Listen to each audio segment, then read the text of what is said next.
Just want to let you lot know that if you're watching this clip on the Fozcast YouTube channel, the full episode is now available to watch exclusively on Spotify, and it's free. Come on.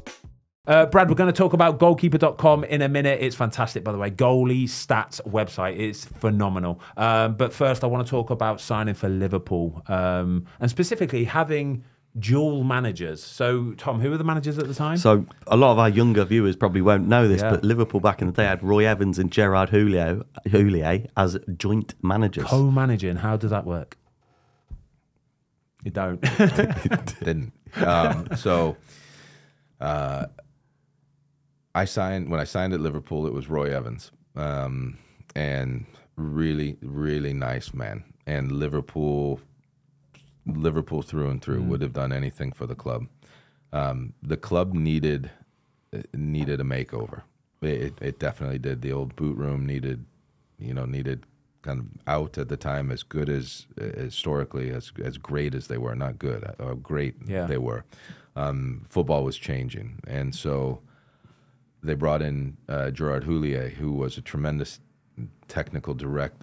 I know he's the head coach, he's a good coach too, but I'm going to say he made improvements at the club that people probably don't realize unless they supported Liverpool, that he made, just from the aesthetics of a training ground, then to what goes into the training ground, and to the people who are hired in the training ground, and changing the mentality of what had been going on at the training ground. That was all Gerard Houllier, and then enhanced by Benitez, and then Kenny Dalglish had his touches on it, and then we all know when Jurgen Klopp came in what transpired. All that was Gerard coming in. What was awkward about the whole thing for us as players was, and I'm pretty certain I'm correct in this, that Roy wasn't told that it was co-managers, and when they were unveiling Gerard and Roy together, he saw the words co-managers on the nameplates for the first time. And I think it was supposed to be like a sporting director, head coach thing, and it was a bit of a mess. And Gerard was excellent, like in what he was going to do, and Roy was a really nice man.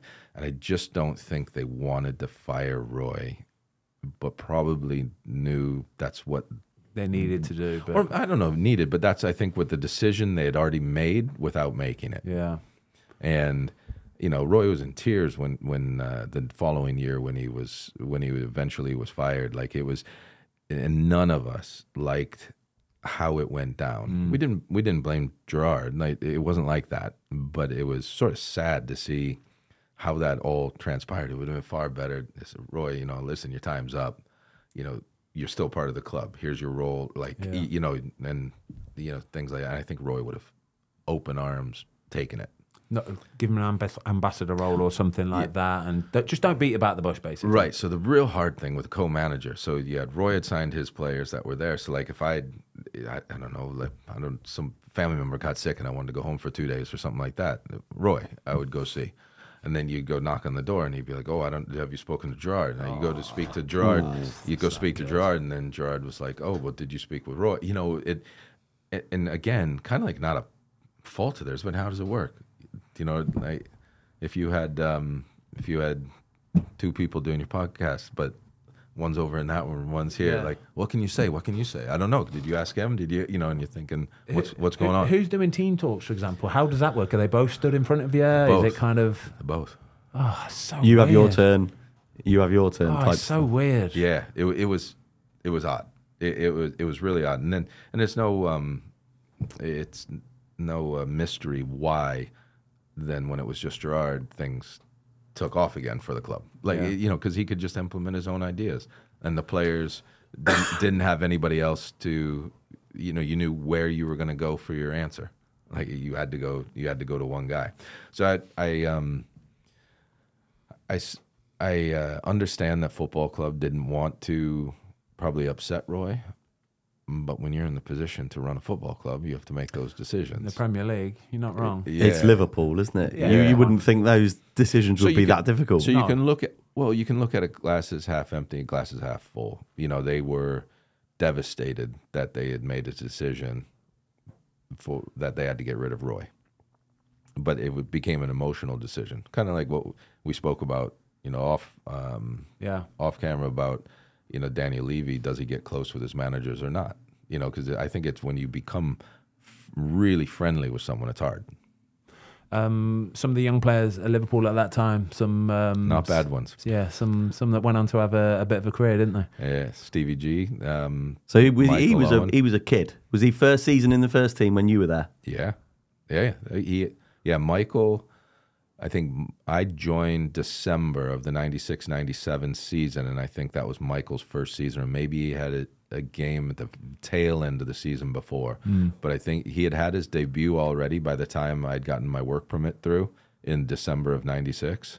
But that was I believe that was his first full season. And then Stevie G was training between the first team and the academy at first, and then he came in. Jamie Carragher was already with the first team. I think he was Michael's age, or maybe a year older, but he was definitely a year or two older than Stevie G. You knew right away Stevie was just a leader, special. Yeah. And Michael was so fast, it's so quick. And I'm surprised when Robbie Fowler was a finisher and a half, what a goal scorer. But I'm surprised that Michael doesn't get as much credit. Yeah, when people do, who are the best strikers in the Premier League and stuff like that, I very rarely see Michael's name being mentioned. It's true. Do you think it's because of the injuries he had? It was almost, I think his prime was arguably shorter than others. Possibly, but your prime is your prime, and he was damn good. And it wasn't like he was done after a year. Yeah, I mean he. I think he wasn't signing for Real Madrid kind of at the very point of his prime, I'd say, wasn't it really? But then I think the injuries did catch up with him quite quickly. He win Ballon d'Or, didn't he? Yeah, he did win Ballon d'Or, didn't he? Bloody hell. Who was the goalies at the time? Was Sander Westerveld, was it? So, all right, so the goalkeeping situation at Liverpool was interesting. So when I first signed there, it was myself, David James, Tony Warner, and Jurgen Nielsen. Yeah. Then JMO left, and they signed Sander Westerveld. Then I left, and then they signed Jerzy Dudek. And remember that dual signing with Jerzy and Chris Kirkland? Yeah. At the same time. Same day, wasn't it? £6 million Chris Kirkland was at the time. And they were both about the same. I would have been fuming if I'm turning up and there's another international number one goalkeeper. They were unveiled in the same picture, weren't they? Yeah, and then they brought in Peggy Arfexad. Peggy, wow. At one stage, and I was at Blackburn now, and they were just these goalkeepers just coming in and out and in and out, and it wasn't really until they signed. I know Kirky had some injury issues along the way, but it wasn't until they signed Pepe Reina. Yeah, settled. Where it settled, and he was excellent for them for a few years. One of the first goalies with that real signed wider. You remember the distribution. Oh my God! I think the turning point for all that in the distribution was really the 2002 World Cup. Yeah, I think that when you saw a lot of the especially South American goalkeepers and stuff, it took it to a new level. It was, you had your Higuita and you had Chilibert before, but that World Cup really changed. Set it in motion. Yeah, where the distribution from the keepers started becoming a lot different. Oh, Pepe Reina was lovely, wasn't he? He's still playing, mate. He's at Villarreal. Villarreal, 41. Wow, way. Thanks everybody for watching. We hope you enjoyed this clip of the Fozcast. If you would like to watch the full episode, it is now available exclusively on Spotify for free.